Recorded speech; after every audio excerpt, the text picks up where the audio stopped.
The reading taken this morning is from the book of Exodus, chapter 16, verses 1 through 8, and verses 13 through 20.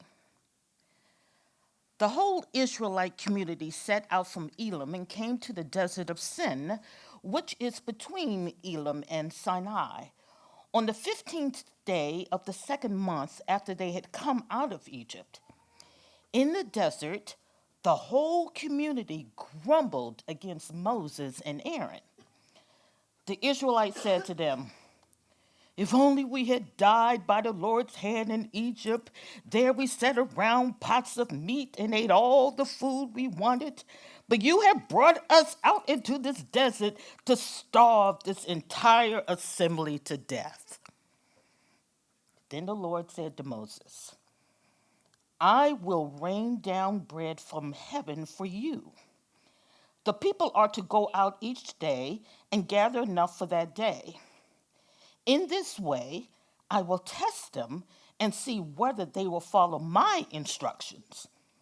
On the sixth day, they are to prepare what they bring in, and that is to be twice as much as they gather on the other days." So Moses and Aaron said to all the Israelites, "In the evening you will know that it was the Lord who brought you out of Egypt. And in the morning you will see the glory of the Lord, because he has heard your grumbling against him. Who are we that you should grumble against us?" Moses also said, "You will know that it was the Lord when he gives you meat to eat in the evening and all the bread you want in the morning, because he has heard your grumbling against him. Who are we? You are not grumbling against us, but against the Lord." That evening, quail came and covered the camp, and in the morning there was a layer of dew around the camp. And when the dew was gone, then flakes like frost on the ground appeared on the desert floor. When the Israelites saw it, they said to each other, "What is it?" For they didn't know what it was. Moses said to them, "It is the bread the Lord has given you to eat. This is what the Lord has commanded. Everyone is to gather as much as they needed. Take an omer for each person you have in your tent." Now the Israelites did as they were told. Some gathered much, some little, and when they measured it by the omer, the one who gathered much did not have too much, and the one who gathered little did not have too little. Everyone had gathered just as much as they needed. Then Moses said to them, "No one is to keep any of it until morning." However, some of them paid no attention to Moses. They kept part of it until morning, but it was full of maggots and began to smell. So Moses was angry with them. The word of the Lord.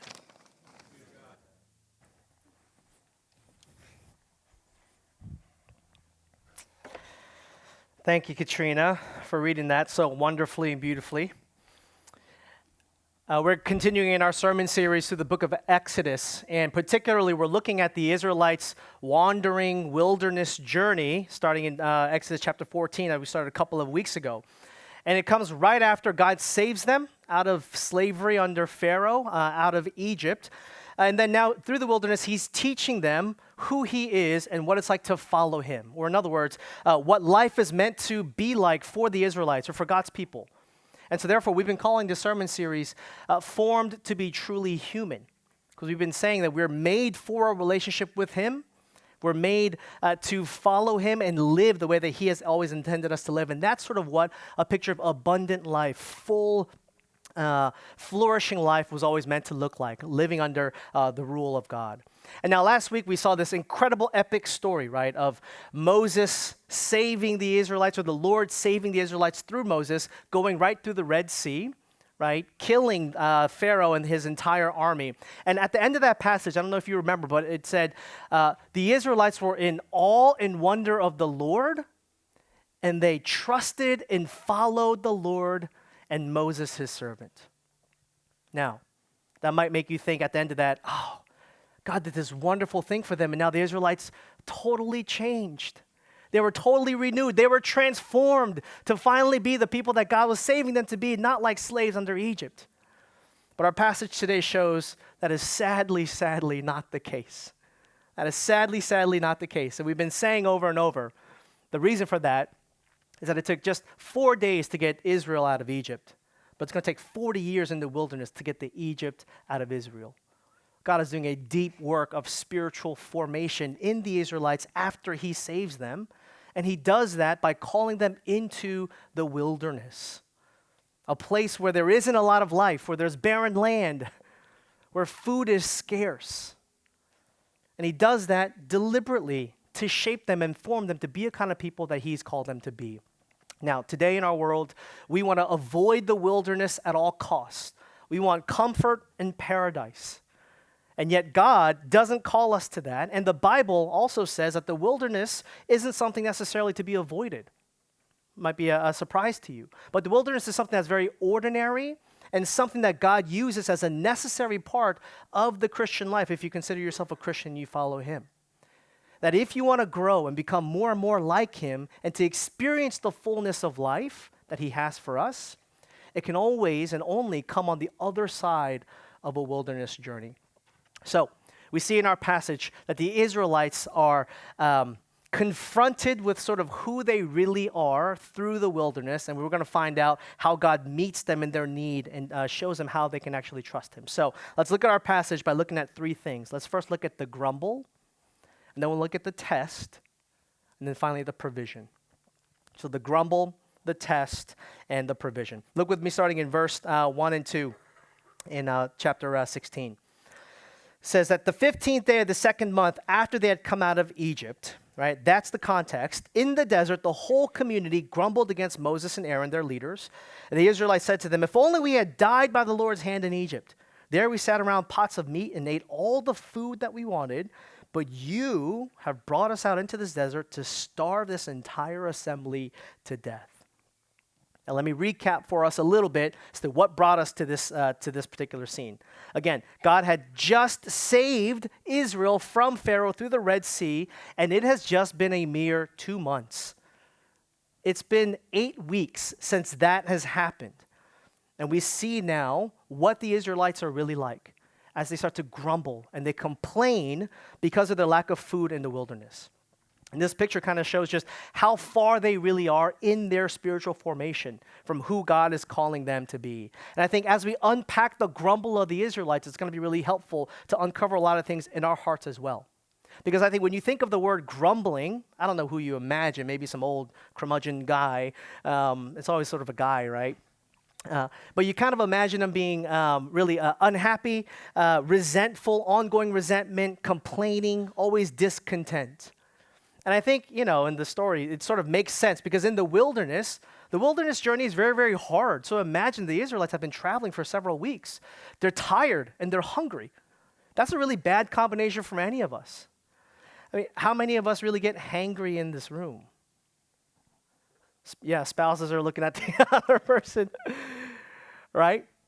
And what happens when we get hangry is there's this connection between our spirit and our physiology where we sort of move into our body shutting down, our brains start to function less, and we start to become much more immature under strain because our bodies and our minds are actually moving toward a survival kind of a mode. So health physicians talk about that, right? Which is why when we're hangry, it's very hard to respond with such loving patience to your friend, right? Or to your family, to have a lot of perspective in those moments.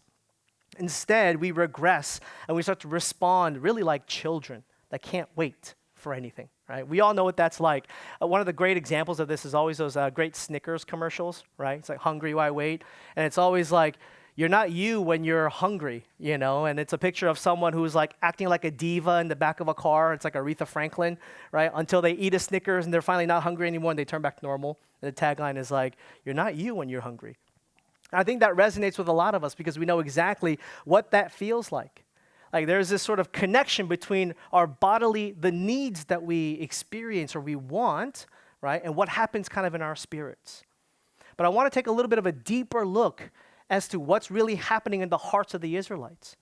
And I think what's happening here is that when you and I experience some kind of perceived need, or we feel like we're lacking something, or we're hurting somewhere, our usual response is to focus in on that pain and therefore turn in on ourselves, turn inward, focus only on ourselves so that we can hurry up and get those needs met. Nothing in those moments feel more important than getting that particular perceived need met by something. That's sort of the epitome of turning into a survivor mentality, a survivor mode. It asks the question, well, what about me? What's going to happen to me if this doesn't happen or I don't get that? And you might not think like that's a big deal, the grumbling spirit. But the Hebrew word that's used here for grumbling is much more than just being annoyed or a complaint or just all you need is a Snickers bar to fix it all. The actual word here kind of gets at this idea that you are having this rebellious opposition toward your leaders. You're blame shifting in such a way that you actually want to cause or create sort of a mutiny against the leadership. That is the thing that is really at work here, which is why in verse 8, Moses says this. He says, why are you complaining to me? You are not grumbling against us, but you are grumbling against the Lord. That ultimately all of our complaints are actually against God. Now, why is that? It's because we're looking at our present situations and we are complaining about either whatever we have or what we don't have. Which is why commentators say that all of our complaining, all of our grumbling is ultimately a reflection in our relationship with God, who's over our circumstances. That when we are dissatisfied with our circumstances, it can lead to this kind of resentment that is pointed toward God, and often what that does is starts to misrepresent his character and his motives. We see that happening in the hearts of the Israelites, right? Literally to the God who had just saved them miraculously, they start to say, you brought us out here to die. That could be your only motive, all because they are hungry. That's what can happen deep in our hearts. Now, you might think, well, I don't really grumble too much. I'm not a grumbling type. There are grumbling types who are always mad at the world. And then there's me.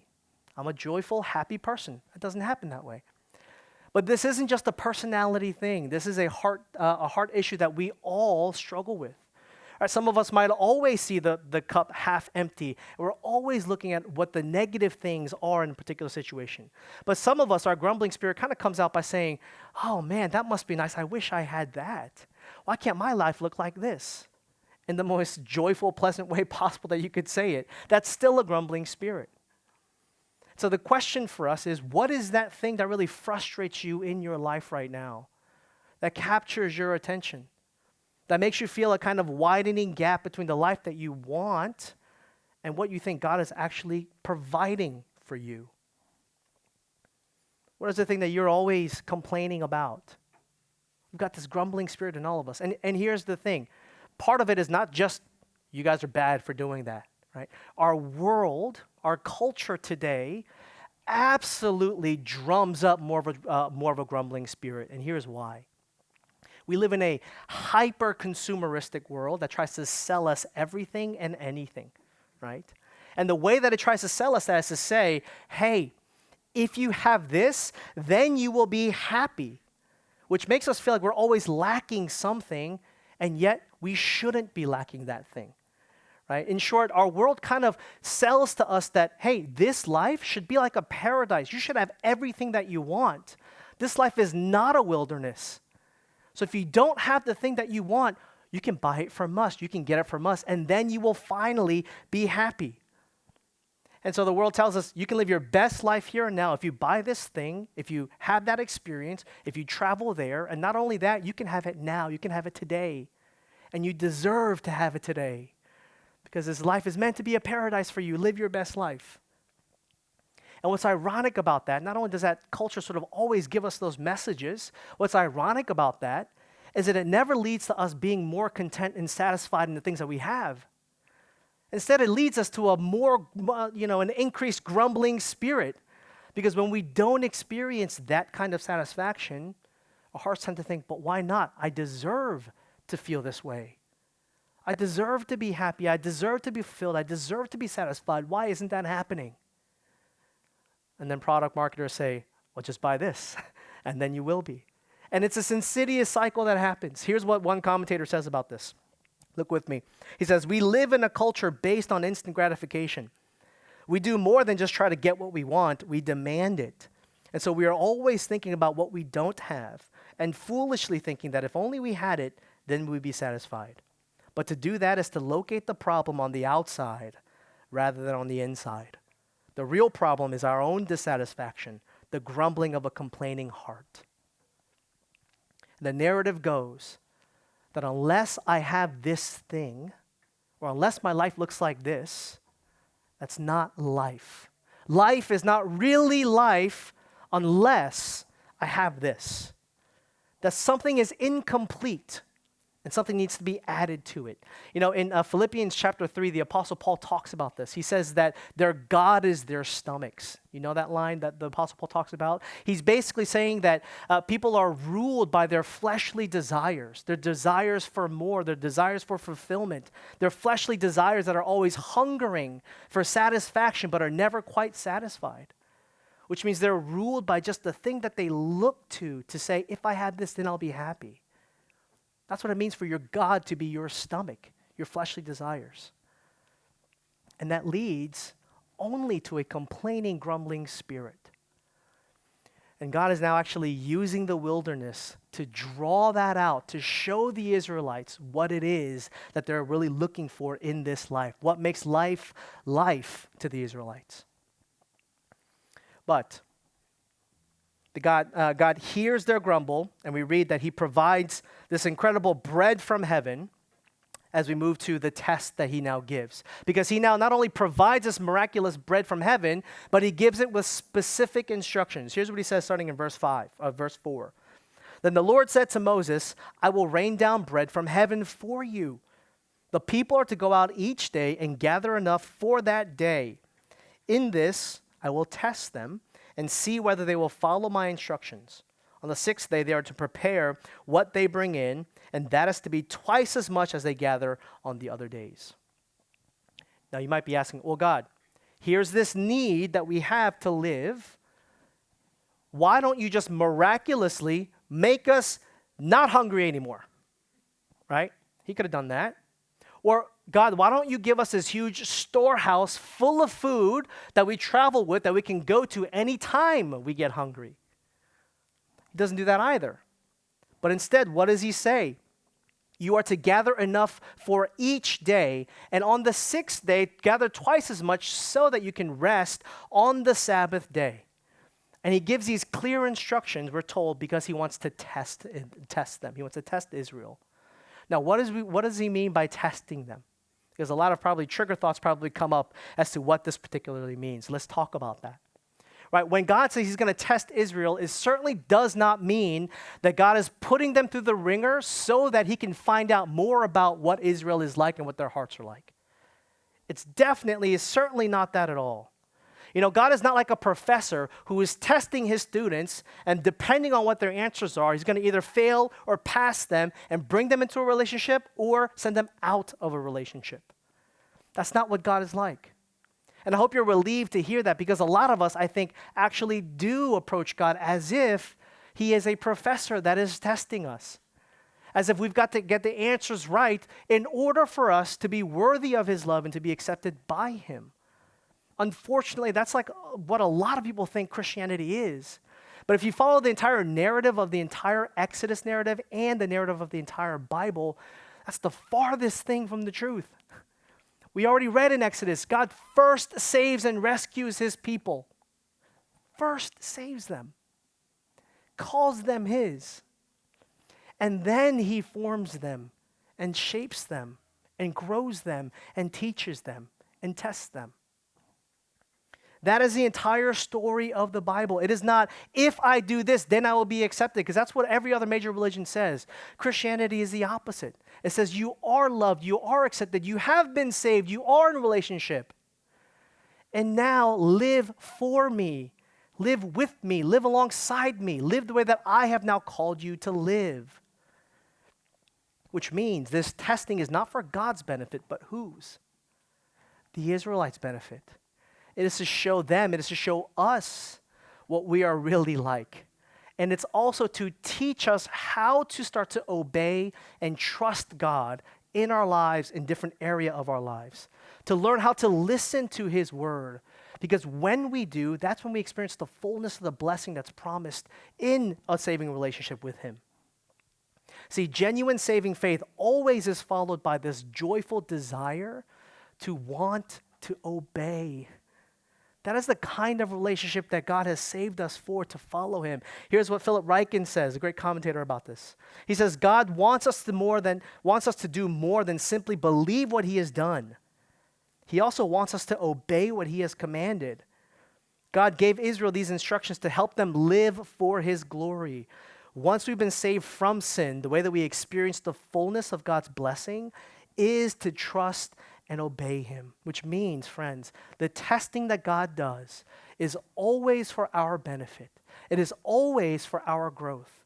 It is always to try to deepen our relationship with him so that we can experience the fullness of life with him as we learn to trust and obey and go through the tests that he gives to us.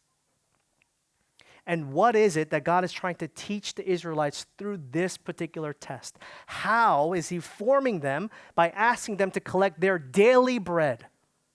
Here are a couple of things, at least 3 things that he is reforming and shaping them and teaching the Israelites to be like and to trust him. Here's what he's doing. He's teaching them to trust him on a daily basis by providing only what they need in that day.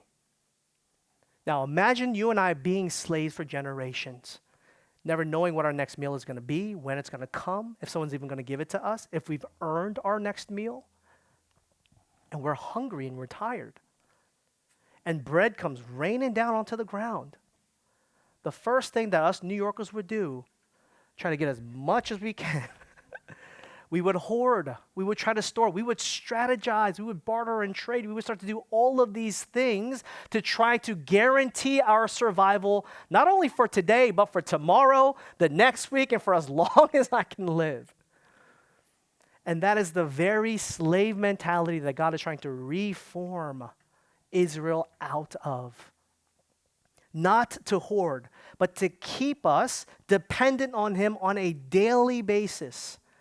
To move us away from instinctively thinking about our self-preservation and moving into a survival mentality all the time that can't be sure if I have enough for today or tomorrow, and instead looking to God to actually sustain us on a daily basis. That's why it's daily bread. But here's the second thing that happens when that actually happens. When we move from being self-reliant to dependent on God, you know what else happens? We can't take credit from God. Because now you're shaped in an identity that says your first identity is to first receive from God what you need. Not to go out and do. And not just do, but we tend to do more than other people so that we feel better about ourselves. And we say, well, look at me, look at what I have, look at what I've done. There is no boasting when it's about your daily bread that is enough for all that you need that day. See, we are incredible glory stealers from God. We want to take credit all the time. But God is forming Israel to say, no, being dependent on me also puts you in your right place of being a receiver from me. But then thirdly, here's what he's teaching him and forming him to be.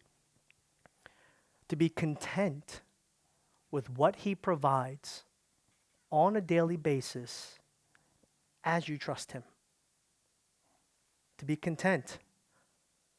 To trust that what he has given to you is enough for this life. That you don't need a bunch of other things. That you don't have to listen to the messages of the world that say, if you buy this thing or if you go there, then you will be happy. But God is teaching them what it's like to actually trust and experience contentment.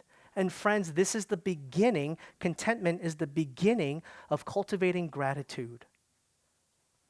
And gratitude is the antidote to grumbling. See, learning to be content is the beginnings of learning to be being filled with gratitude, cultivating gratitude. And gratitude is the antidote to grumbling. See, grumbling only sees the thing that you and I lack. And we raise complaints about that. Do you know what gratitude does? Gratitude sees everything as a gift and not a demand. This is how God is trying to shape and form Israel by teaching them to go out for their daily bread. And that phrase is probably familiar to you because we pray this every single week in the Lord's Prayer. We say, give us this day our daily bread. Do you realize what you are praying for in that moment? You are praying that we are shaped in this kind of a way as well. And that is a very dangerous, scary prayer, particularly here in New York City, because it is a complete counterformation as to how we are formed by this city.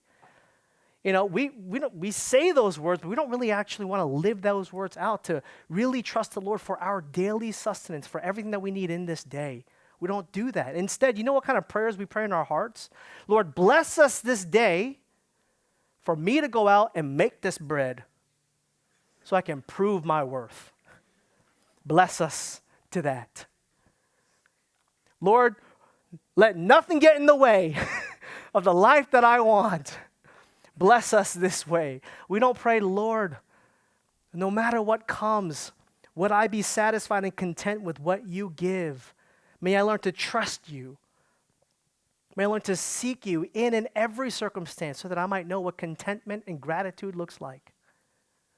That I might drown out the narratives of this world that tell me I don't have enough. But you say that I am enough. See, as we pray, every time we should be reminded of how self-reliant our hearts and instincts are, how self-preserving we always want to be, how much we want to glory steal from God all the time because we don't fully trust him. And that should alert us to our slavery mindset in which we also have been formed. Because if we don't, then we will always wonder why we have all of these things and we're never quite satisfied, why we are joyless, why we're cynical, and why we become grumblers in our hearts. All the while, we blame God for those things. That's the epitome of the malformation that Israel has as well as what we have. We look at our circumstances, we fantasize about eating meat back in slavery in Egypt, and then we blame God for our circumstances. That is the very thing that God is trying to root out and reform in Israel and in us. But here's the third point in the provision that he gives, because amazingly, here is God's response to Israel's complaint. By miraculously providing not just bread, but bread in the morning and quail at night, meat at night. And not just any bread, this bread was delicious. That's what we read in the text. But what is it that God is actually really providing for them? Not just feeding them physically so that they might live. But remember, the entire point is that Israel is learning how to live as God intended. That is to say, they're learning how to live the true life that they were meant for versus just surviving this life. Versus just being physically alive, God is calling them to be spiritually alive. And in Deuteronomy chapter 8, later on, before Moses and the Israelites are about to enter into the promised land, he's reciting what God had done through the wilderness. And here's what he says. He says that the purpose of the manna was to teach the spiritual lesson that God is the source of all of your life. Here's what he says in Deuteronomy 8:3. He says to the Israelites, Moses says, he humbled you, causing you to hunger, and then feeding you with manna to teach you that man does not live on bread alone, but on every word that comes from the mouth of the Lord. See, Moses is now narrating why this is happening. We get the privilege of seeing that here and now. That the real provision that God is providing his people in the wilderness is not just giving them physical food miraculously. but he's giving them the gift of a relationship with him and graciously teaching a malformed people how to trust that relationship and live in relationship with him. He's showing them that I am giving you not just the gifts, but the giver of gifts. That's the person that you get to be in relationship with. And therefore, he's teaching the Israelites not to just see God as the one who can give you things and provide for your needs. And that's usually how we approach God at first. But he's teaching them and teaching us that we are to go to God as the thing that we need, the person that we need, the relationship that we need for this life. To seek him, to live by his word so that we can have true life. See, what makes life worth living isn't having more things, but it's having him. Or in other words, he's saying your hearts are hungry and you are grumbling because you are never satisfied in anything that this world can give to you. Apart from me, a relationship with me is the only thing that can truly and utterly satisfy you. And Moses says that he humbled you in the wilderness, which means he caused you to be hungry in the wilderness. Why? Because you don't realize God is all you need until God is all you have. You don't realize that when we have all these things and we look to these things to satisfy us. But God graciously strips that away in the Israelites' lives and also sometimes in our lives to show us, to test us, to prove to our hearts that God is all you need. And for you to see that when you don't have anything else. That is what this bread from heaven was meant to give to Israel, the true source of real life.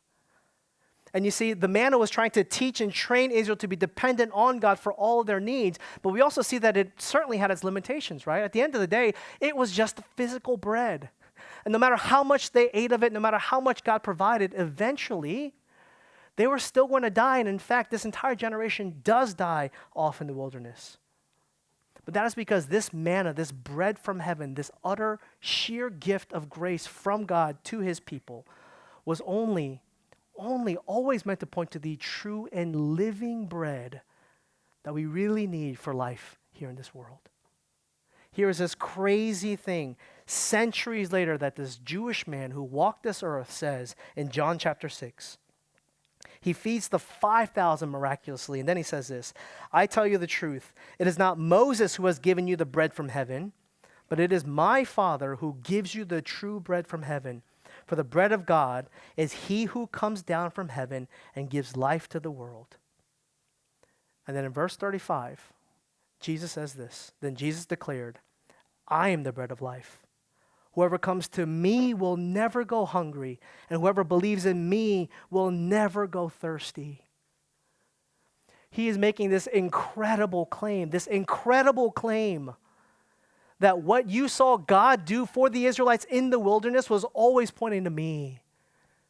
Jesus is saying that the Son of God, I am the Son of God that has come down from heaven to give you the real provision for life that you are looking for, the real gift of a relationship with him that you can only have with his Son, through his Son, Jesus Christ.